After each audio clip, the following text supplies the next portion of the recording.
Occasion ఏదైనా location ఎక్కడైనా తెలుగువారి వేడుక అంటే ఆలివ్ మిఠాయి ఉండాల్సిందే. నమస్తే, నేను Keshav. Welcome to Suman TV. Pakistan గుండెల్లో వణుకు పుట్టించేటువంటి చర్యకి భారతదేశం ఆపరేషన్ సింధూర్ పేరిట నిర్వహించింది. అలానే ఆ తర్వాత పరిణామాలు చూస్తే కనుక ఆసక్తికరంగా మారాయి.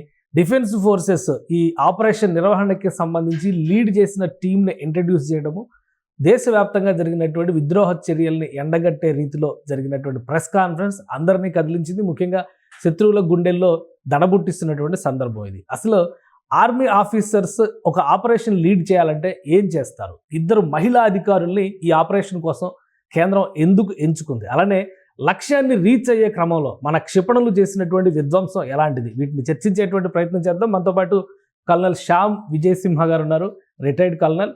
ఆయన అడిగి మరిన్ని వివరాలు తీసుకుందాం. కల్నల్ గారు నమస్తే. నమస్తే అండి. సార్, ఈ ఆపరేషన్ సింధూర్ వినేసరికి ఆ స్పిరిట్ అర్థమవుతుంది చాలా క్లియర్గా. తర్వాత ప్రెస్ మీట్ పెట్టిన తర్వాత ఇంకా క్లారిటీ వచ్చింది. ఇద్దరు లేడీ ఆఫీసర్స్, మహిళా ఆఫీసర్స్ లీడ్ చేశారనేటువంటి సంకేతాలు ఇచ్చింది ప్రభుత్వం.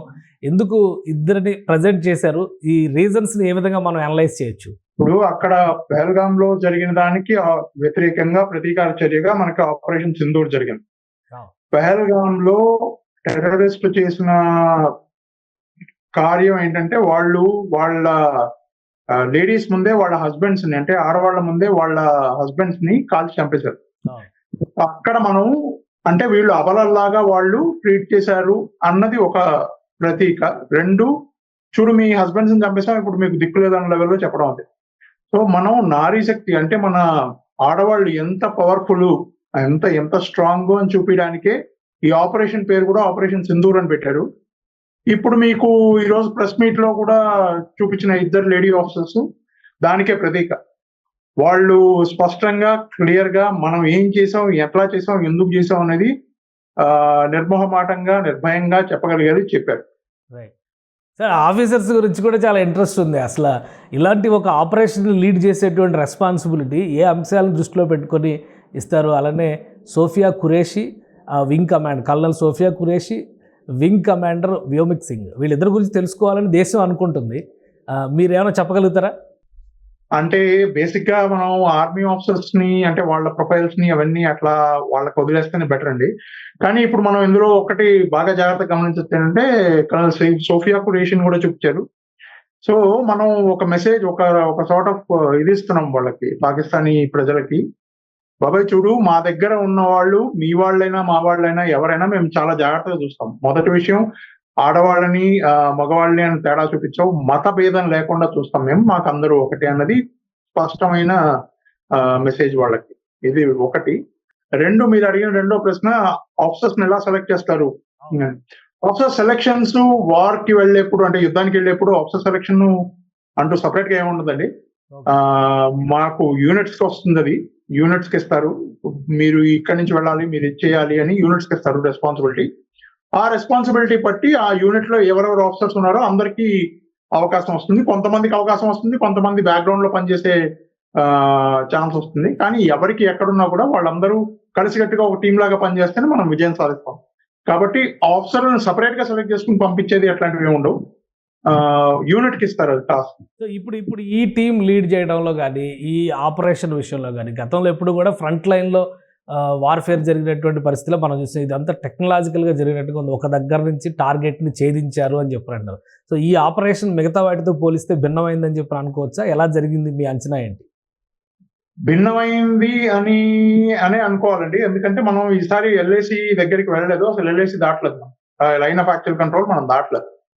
మనం ఏం చేసినా టెక్నాలజికల్ పరంగా, అంటే మనం క్షిపణులను వాడి, మిసైల్స్ ని వాడి టార్గెట్ ని ఐడెంటిఫై చేసి, ఈ టార్గెట్ ఇక్కడ ఉంది అని దాన్ని గుర్తించి మనం దాన్ని పేల్చాం. ఇప్పుడు మన టార్గెట్, వీళ్ళు ఛేదించిన టార్గెట్లు బహావల్పూర్, సియాల్కోట్ వరకు ఉన్నాయి. అంటే 161, 170, 180 కిలోమీటర్ల లోపలికి ఉన్నాయి. పాకిస్తాన్ లోపల 170 కిలోమీటర్ల దాకా వీళ్ళు టార్గెట్ చేసిన ప్రదేశాలు ఉన్నాయి. కాబట్టి వీటన్నిటికీ సంబంధించిన మనకి ఆ చిత్రాలు, ఫొటోస్ కానీ, అక్కడ ఉన్న వాటి గురించి ఇంటెలిజెన్స్, పర్ఫెక్ట్ ఇంటెలిజెన్స్ కానీ, ఏమంటారు దాన్ని, ఎలక్ట్రానిక్ ఇంటెలిజెన్స్ అంటాం, శాటిలైట్ ద్వారా ఇంటెలిజెన్స్ ని గ్రహించడం. తర్వాత ఇక్కడ నిలబడి లేజర్ గైడెడ్ మిసైల్స్ వాడి ఎగ్జాక్ట్ గా ఆ మిసైల్ ని కరెక్ట్ గా అదే పొందాలో అదే పదంలో తీసుకెళ్లి అక్కడ ఆ టార్గెట్ మీదకి సంధించడం, ఇవన్నీ టెక్నాలజికల్ గానే పాసిబుల్, అట్లాగే చేస్తారు. ఇంకొకటి కొన్ని దృశ్యాలు వస్తున్నాయి, పాకిస్తాన్ ఆర్మీ ఏమో సివిలియన్స్ చచ్చిపోయారని చెప్పని విమర్శలు చేస్తుంది, దీనికి సమాధానం ఉంటుంది, ప్రతీకారం ఉంటుంది అని చెప్పని వార్నింగ్స్ ఇస్తున్నాయి. సో ఏ విధంగా ఉండొచ్చు, ఎలా ఎక్స్పెక్ట్ చేయొచ్చు నెక్స్ట్? ఆల్రెడీ మాక్ డ్రిల్ ఈరోజు దేశం అంతా జరుగుతుంది కాబట్టి దేశంలో మాక్ డ్రిల్ జరిగిన తర్వాత ఏదో యాక్షన్ ఉంటుంది అనుకున్నారు, బట్ మాక్ డ్రిల్ కంటే ముందే యాక్షన్ స్టార్ట్ అయింది. ఎలా ఉండొచ్చు? ఇప్పుడు చూడండి, ఇందులో మీది 3 ప్రశ్నలు. ఇందులో ఒకటి, పాకిస్తాన్ వాళ్ళు సివిలియన్స్ చచ్చిపోయారు అని అంటున్నారు. పెహల్గాం కాండ జరిగినప్పుడు లోపలికి వచ్చిన ఆ టెర్రరిస్టులు అందరూ సివిలియన్ లాగే వచ్చారు. సో పాకిస్తాన్ ప్రకారం వాళ్ళ సివిలియన్లు అందరూ టెర్రరిస్టులు అని వాళ్ళు అంటున్నారో కాదో మనకు తెలియదు అది, కానీ మాకు తెలిసినంత వరకు వాళ్ళ దగ్గర ఉన్న సివిలియన్స్ అందరూ టెర్రరిస్ట్ మెంటాలిటీ ఉన్న వాళ్ళలాగే అనిపిస్తారు మాకు. వాళ్ళు ఇక్కడికి వచ్చి భారతదేశంలో ఉన్న వాళ్ళని చంపాలి అంత కక్షతో ఉన్నారంటే వాళ్ళంతా టెర్రరిస్ట్ లాగే మాకు అనిపిస్తారు. వాళ్ళు ఇక్కడ ప్రశాంతంగా బతుకుతున్న వాళ్ళకి వ్యతిరేకంగా పనిచేస్తున్నట్టే కదా. కాబట్టి వాళ్ళ దృష్టిలో, పాకిస్తాన్ దృష్టిలో వాళ్ళ టెర్రరిస్టులే వాళ్ళ సివిలియన్స్ వాళ్ళకి. కాబట్టి వాళ్ళు చచ్చిపోయారంటే దానికి మనం ఏం చేయగలిగింది ఏమి లేదు. టెర్రరిస్టులను చంపాలనే కదా ఇచ్చేసింది. ప్రపంచమంతా టెర్రరిస్టులను చంపండి అని చెప్తున్న సమయంలో పాకిస్తాన్ వాళ్ళని పెంచి పోషిస్తోందంటే దాని అర్థమైంది అదొక టెర్రరిస్ట్ రాష్ట్రం. వాళ్ళ దగ్గర ఉన్న ప్రతి వాడు టెర్రరిస్ట్ లాగే వాళ్లే ముద్ర వేసుకుంటున్నప్పుడు వాళ్ళు సివిలియన్లు టెర్రరిస్ట్ అని మనం ఎలా చెప్తాం? వాళ్ళందరూ టెర్రరిస్టుల కింద మనం గమనిస్తాం. ఇది మొదటి విషయం. రెండో విషయం, ఇప్పుడు వాళ్ళు అక్కడ సివిలియన్లు చచ్చిపోయారు, వాళ్ళు సివిలియన్ చంపేసిన తర్వాత మనం అక్కడి నుంచి మేము దీనికి ప్రతీకారంగా ఏదో చేస్తాం, మీరు ఎలా చేశారు అలా చేశారని వాళ్ళు చెప్తారు. వాళ్ళు చెప్పాలి. వాళ్ళు చెప్పకపోతే వాళ్ళకి ఉన్న కొద్దో గొప్ప పరపతి, రెస్పెక్ట్, లేదంటే వాళ్ళ మీద ఉన్న గౌరవం ప్రజల్లో నశిస్తుంది. అక్కడ ఒక తిరుగుబాటు వస్తుంది, వాళ్ళ ప్రభుత్వం వాటికి అదే పడిపోతుంది. పాకిస్తాన్ ఇప్పుడు ముక్కలైపోయే పరిస్థితుల్లో ఉంది, 2-3 ముక్కలుగా అయిపోయే పరిస్థితుల్లో ఉంది. ప్రతి చోట ఒక రకమైన విప్లవం వస్తుంది. పిఓకేలో కూడా విప్లవం వస్తుంది. కాబట్టి వాళ్ళు ఇలాంటివన్నీ చెప్పడం సహజం. ఇది చెప్పాలి. వాళ్ళు చెప్పకపోతే ఎలా చెప్పండి? వాళ్ళు ఇలాంటివే చెప్తారు. వాళ్ళు ఇలా చెప్పే బతుకుతున్నాడు, ఇన్ని రోజులు ఇలా చెప్పే బతికారు, ఇలాగే చెప్తారు. 1965లోనూ మా సివిలియన్సే వాళ్ళంతా అన్నారు. 99 కార్గిల్ సివిలియన్సే అన్నారు. ఏమంటారు అది 48లోనూ సివిలియన్సే అన్నారు. ఇంతమంది సివిలియన్స్ ఉన్నప్పుడు, ఇంతమంది సివిలియన్స్ ఉండి వాళ్ళంతా తుపాకులు, మందుగుండు సామాగ్రి, ఇలా ఆయుధాలు పట్టుకుని వస్తున్నారు. ఇలాంటి సివిలియన్స్ మనం ఎప్పుడు చూస్తున్నాం కదండి.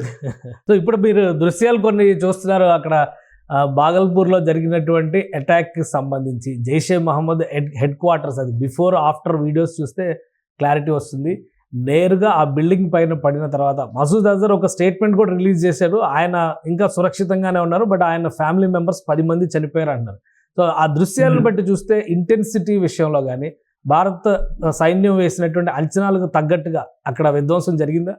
అంతే కదండి. 20 నిమిషాల్లో 9 టార్గెట్లు, 20 నుంచి 25 నిమిషాల్లో 9 టార్గెట్లను అంటే ఛేదించారంటే 9 టార్గెట్ల కోసం అని ఎంత ఫోకస్డ్ గా, ఎన్ని సామాన్లు పెట్టుకుని, అంటే ఎంత సామగ్రిని వాడి ఉంటారు మన వాళ్ళు అనేది అర్థం అవుతుంది. మొదటి విషయం అది టెల్లింగ్ ఇంపాక్ట్. అది మనకి అక్కడ మాకు కావాల్సిన రిజల్ట్, కావాల్సిన జవాబు రావాలి అని చేసిన పని.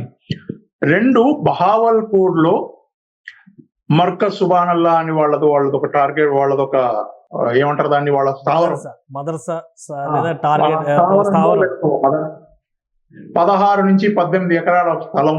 అందులో స్విమ్మింగ్ పూల్లు, అందులో ఒక 600-700 స్టూడెంట్లు, అంటే వీళ్ళ ప్రకారం స్టూడెంట్లు అంటే చదువుకునే వాళ్ళు. కానీ మనకందరికీ తెలుసు అక్కడ ఎటువంటి చదువు నేర్పిస్తున్నారని. అక్కడ ట్రైనింగ్, ఆయుధాల ట్రైనింగులు, తర్వాత వచ్చే డబ్బంతా దానికి పెట్టడం. జైషే మహమ్మద్ది అక్కడ ఒక స్థావరం ఉందని మనం ఇంతకు ముందు కూడా చాలా సార్లు పాకిస్తాన్ కి చెప్పాము. వాళ్ళకి ఏమంటారు దాన్ని, ప్రూఫ్స్ కూడా ఇచ్చాం. చూడు బాబు ఇలా ఉంది ఆయన, మీరు దీన్ని ముగించండి అని. ఇదేమైంది, మనం గత 15 రోజులుగా భారతదేశం చేస్తున్న ప్రాక్టీస్లు, లేదంటే ప్రిపరేషన్స్, ఇవన్నీ చూసి పాకిస్తాన్ ఈ కొంతమంది heads, Jaish-e Mohammed head, Lashkar-e Taiba head, వీళ్ళందరినీ తీసుకెళ్లి ఒక చోట దాచుకుంది, సురక్షితమైన ప్రదేశాల్లో దాచుకుంది. అందుకని వాడు మిస్ అయ్యాడు. జైషే మహమ్మద్ లీడరు మిస్ అయ్యాడు అక్కడ, లేదంటే వాడు కూడా చచ్చిపోవాల్సిందే. సో ఇది బేసిక్ గా అది చాలా ముఖ్యమైన స్థావరం వాళ్ళది, అది మెయిన్ స్థావరం వాళ్ళది. అక్కడి నుంచే మీకు ఎన్ని అటాకులు జరిగినా, పుల్వామా జరిగినా, హెల్గామ్ జరిగినా ఏం జరిగినా దాని బ్రెయిన్ చైల్డ్, దానికి సంబంధించిన కొద్దో గొప్ప ఆలోచనలు అక్కడి నుంచి కూడా వచ్చాయని అందరికీ తెలుసు. అన్నిటికంటే ముఖ్యమైన విషయం ఏంటంటే ఈ స్థావరానికి చుట్టుపక్కల అంటే కొద్ది దూరంలోనే పాకిస్తాన్ కి చెందిన ఒక ఆర్మీ ఎస్టాబ్లిష్మెంట్ ఉంది.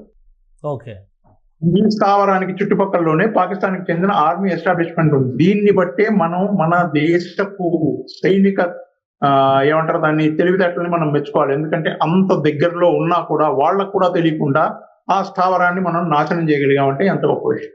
Right right. కల్నల్ గారు ఒక విషయం చెప్పండి, సివిలియన్స్ అంటే మనం ఎక్స్క్యూజ్ అనేది అర్థం చేసుకోవచ్చు, సివిలియన్స్ని టచ్ చేయకుండా ప్లాన్ చేశారంటే. బట్ ఆర్మీ ఎప్పుడు యాక్షన్ ప్లాన్ మొదలు పెట్టినా కానీ జనరల్గా పాకిస్తాన్ సైనిక పోస్టులకు సంబంధించి కానీ సైన్యం పైన అటాక్ చేసేటువంటి అవకాశాలు ఉంటాయి. ఈసారి అసలు ఎక్కడ పాకిస్తాన్ సైన్యాన్ని కూడా ముట్టుకోలేదు, సరిహద్దుల్లో కూడా మొత్తం స్తబ్దత ఉంది, నేరుగా టార్గెట్లపైనే ఫోకస్ పెట్టింది. కానీ ఉదయం నుంచి అటాక్స్ జరిగిన తర్వాత ఉదయం నుంచి పాకిస్తాన్ వరుసగా అక్కడ దీపావళి చేస్తున్న పరిస్థితి కనిపిస్తుంది. సో ఏంటి ఈ స్ట్రాటజీ? అంటే ఇప్పుడు మనం ఎలా చూడాలంటే అండి, ఇది భారతదేశం నో ఫస్ట్ యూజ్ అంటది. మొట్టమొదటిసారిగా మేము ఎవరి మీద యుద్ధానికి వెళ్ళాం, వాళ్ళు యుద్ధం చేస్తే మేము ఆత్మరక్షణ చేసుకుంటాం. ఇది భారతదేశ పందా మొదటి నుంచి. ఇప్పుడు మీరు గనక పాకిస్తాన్ మీద గనక దాడి చేస్తే, లేదా వాళ్ళ ఆర్మీ వాళ్ళ సైన్యం మీద గనక మీరు దాడి చేస్తే దాని అర్థం ఏంటి? యుద్ధం ఇది. మీరు మొట్టమొదటి అడుగు మీరే వేస్తారు, మీరే సైన్యాన్ని కొట్టారు. కానీ ప్రపంచం మొత్తానికి ఎవరైతే వ్యతిరేకులో అంటే ఉగ్రవాదులు, పాకిస్తాన్ కూడా మీకు ఏం చెప్తుంది, మేము కూడా ఉగ్రవాద దేశం కాదు, మాకు ఉగ్రవాదులు అంటే పడరు, మేము కూడా కొట్లాడుతున్నాం అంట. సో ఇప్పుడు వాళ్ళు కొట్లాడుతున్నప్పుడు వాళ్ళు మనం కలిసి కదా వీళ్ళని కొట్లాడి వీళ్ళని చంపేసి ఉండాలి. అది పాకిస్తాన్ చేయలేదు. 15 రోజుల వ్యవధి అందుకే ఇచ్చారు, మీరు ఇప్పటికైనా తెలుసుకుని వాటిని మూసేయండి అని. ఆ 15 రోజుల వ్యవధిలో పాకిస్తాన్ ఏమీ చేయలేదు. పాకిస్తాన్ ఏమీ చేయలేకపోయేప్పటికీ ఇంకా మనం మీరు చేయరు కాబట్టి మేమే చేస్తామని చెప్పి వీళ్ళు చేస్తారు. అందుకనే పాకిస్తాన్ లో ఉన్న ఉగ్రవాద స్థావరాలు మాత్రమే కూల్చారు. ఇప్పుడు పాకిస్తాన్ దగ్గర ఎటువంటి కారణం లేదు. భారతదేశం మీద యుద్ధం చేస్తే వాళ్ళు మొదటి అడుగు వేసినట్టు. భారతదేశ సైన్యం మీద వాళ్ళు యుద్ధం చేస్తే వాళ్ళు మొదటి అడుగు వేసినట్టు. మనం కేవలం ఉగ్రవాదుల్ని చంపాం. పాకిస్తాన్ కూడా ప్రపంచానికి చెప్తుంది, మేము ఉగ్రవాదులందరినీ సమూలంగా నాశనం చేస్తామని. ఆ నాశనం వాడు చేయకపోతే మనం చేస్తాం అంతే. మొత్తానికి ఉగ్రవాదులు నాశనం అయిపోయారు. ఉగ్రవాదులు నాశనం అయిపోతే ప్రపంచానికి మంచిదే అని ప్రపంచంలో ఉన్న అన్ని దేశాలు చెప్తాయి. ఇప్పుడు పాకిస్తాన్ భారతదేశం తప్పు ఇప్పుడు కూడా చెప్పండి. కానీ ఒకవేళ కనుక ఇప్పుడు పాకిస్తాన్ కనుక మన సైన్యం మీద దాడి చేస్తే పాకిస్తాన్ ని అందరూ ఇప్పటికే ఏకాకిం చేస్తారు, ఇంకా ఏకాకిం చేస్తారు, శాంక్షన్స్ అవి వస్తాయి, పాకిస్తాన్ బతకలేని పరిస్థితి వస్తుంది. మసూద్ అజర్ ఇప్పుడు ఒక స్టేట్మెంట్ ఇచ్చాడు, ఇంకా కరుణ లేని విధ్వంసం భారతదేశం చవి చూడాల్సి ఉంటుంది అనేటువంటి ఒక స్టేట్మెంట్ ఇచ్చాడు. సో అక్కడ వ్యవస్థలన్నీ నాశనమైన ఏ ధైర్యంతో వీళ్ళు మళ్ళీ ఎలాంటి స్టేట్మెంట్స్ ఇస్తున్నారు? ఇప్పుడు పరిస్థితి ఏంటి? మిలిటరీకి దగ్గరగా ఉన్నాయి కానీ Jaishe Mohammed headquarters collapse అయిపోయినటువంటి పరిస్థితి ఉంది. కాబట్టి నెక్స్ట్ ఏం జరగవచ్చు? ఇప్పుడు మీకు ఒక విషయం చెప్తాను చూడండి, మహాభారతంలో అంట దుర్యోధనుడు అంత సైన్యాన్ని కోల్పోయిన తర్వాత కూడా వెళ్ళి ఒక చిన్న నదిలో కూర్చుంటాడు, లోపలికి వెళ్ళి భీముడు చంపేస్తాడు. అప్పుడు లోపలికి వచ్చి భీముడు వాడిని పట్టుకుని పైకి తీసుకొచ్చినప్పుడు కూడా కృష్ణుడికి వాడు ఏం చెప్తాడు, దుర్యోధనుడు ఏం చెప్తాడు, నా దగ్గర ఎంత ఉంది, నా దగ్గర అంత ఉంది, నేను ఇంత గొప్పవాడిని, మీ భీముడు నన్ను ఏం చేయలేడు, నేను చిత్తుకున్న వాడిని కొట్టేస్తాను. ఎందుకంటే అప్పటికి కూడా వాడిలో ఉన్న ఆ అహంకారం తగ్గదు. ఆ అహంకారం తగ్గకుండా వాడు చూసుకున్నందువల్లే వాడు కొట్లాడగలిగాడు. వాడి శక్తులన్నీ ఒక చోట నిలబెట్టుకోగలిగాడు. పాకిస్తాన్ కూడా అదే చేస్తాం. పాకిస్తాన్ లో ఉన్న ఎవడైనా సరే, వాళ్ళ సైనికాధికారులు కానీ, వాళ్ళ మినిస్టర్లు కానీ, ఇప్పుడు జైషే మహమ్మద్ మసూద్ అజర్ కానీ, మేము ఈ భారతదేశానికి ఇట్లా ఒక భయంకరమైన ఒక పాఠం నేర్పిస్తాము, ఇవన్నీ వాళ్ళు చెప్పకపోతే వాళ్ళ చుట్టుపక్కల ఉన్న వాళ్ళే వాళ్ళని కొట్టి చంపేసే పరిస్థితి ఇప్పుడు వాళ్ళది. అందుకని వాళ్ళు ఇవి చెప్పాలి, వాళ్ళు ఇవే చెప్తారు. ఎప్పటి నుంచో చెప్తున్నారు, 75 ఏళ్ల నుంచి ఇదే మాటలు చెప్తున్నారు, మేము చంపేస్తాం, మేము పొడి చేస్తాం, భారతదేశాన్ని ఇది చేస్తాం, భారతదేశాన్ని అది చేస్తాం అని. 5 యుద్ధాలు జరిగినాయి, 4 అనుకోండి మామూలుగా జరిగిన 4, ఇంకోటి మామూలుగా ఎస్కలేషన్ లాగా అయిందనుకున్నాం. 4 యుద్ధాల్లోనూ చిత్తుగా ఓడిపోయారు. ఏం చేశారు? ఏమీ చేయలేకపోయారు. ఇట్లా చెప్పడం వాళ్ళకి పరిపాటే. వాళ్ళు ఇలా చెప్తా ఉంటారు. ఇలా చెప్తారని మాకు భారతదేశంలో ఉన్న సైనికులకి, భారతదేశ ప్రభుత్వానికి బాగా తెలుసు. అందుకే వాళ్ళని ఉద్రేకపరిచి వాళ్ళ చేతనే తప్పు చేయించి వాళ్ళకే గుణపాఠం చెప్తున్నాం. రైట్. అంటే ఇంకా ఫర్దర్గా భారతదేశం అప్రమత్తంగా ఉండాల్సినటువంటి పరిస్థితి అయితే ఉంది ఈ ఇన్సిడెంట్స్ తర్వాత. మనం ఎప్పుడూ అప్రమత్తంగానే ఉంటాం. ఎందుకంటే అది పాకిస్తాన్ ఒక గుణం అట్లాంటిది. ఇప్పుడు మనం అప్రమత్తంగా ఉన్నాం, అంతా బానే ఉంది. కానీ ఇప్పుడు అక్కడి నుంచి వచ్చిన ఉగ్రవాదుల్ని మనం గమనించలేకపోయాము. లేదా వాళ్ళు సివిలియన్ వేషాల్లో వచ్చారు, మరేమో చేశారు, కానీ మొత్తానికి పహల్గామ్ అయింది కదా! అంతకుముందు పుల్వామా అయింది కదా! ఇలాగ జరుగుతాయి. కాబట్టి మనం ఎప్పుడు జాగ్రత్తగానే ఉండాలి వాళ్ళతో. వాళ్ళు మంచివాళ్ళు కారు అని మనకు తెలిసినప్పుడు, మంచివాడు కాదు అన్న వాడి పక్కన మనం ఉన్నప్పుడు మనం జాగ్రత్తగానే ఉంటాం కదండీ. రైట్. థ్యాంక్ యూ కల్నల్ గారు, మీ విశ్లేషణ అందించినందుకు. ఇది పాకిస్తాన్లో జరిగినటువంటి ఇన్సిడెంట్స్, పాకిస్తాన్ పైన జరిగిన మిసైల్ అటాక్ తర్వాత జరిగిన పరిణామాలు, అలానే బహవల్పూర్లో జరిగినటువంటి అటాక్ పాకిస్తాన్ తేరుకోలేని స్థితికి తీసుకొచ్చింది. ముఖ్యంగా జైషే మొహమ్మద్ లాంటి సంస్థ దాదాపు కొలాప్స్ అయినటువంటి పరిస్థితి ఉంది. అయినప్పటికీ దేశం కంప్లీట్గా అప్రమత్తంగా ఉండాల్సినటువంటి సందర్భం ఇది. మరోవైపు తీవ్రవాదానికి సంబంధించినటువంటి మూలాల్ని నాశనం చేసే వరకు ఈ భూతం వెంటాడేటువంటి అవకాశం ఉంటుంది. కాబట్టి భారత సైన్యం ఎప్పటికీ అప్రమత్తంగా ఉంటుందని కల్నల్ శ్యామ్ విజయ్ సింహ గారు ఎక్స్ప్లెయిన్ చేస్తున్నారు. ఇది స్పెషల్ డిస్కషన్.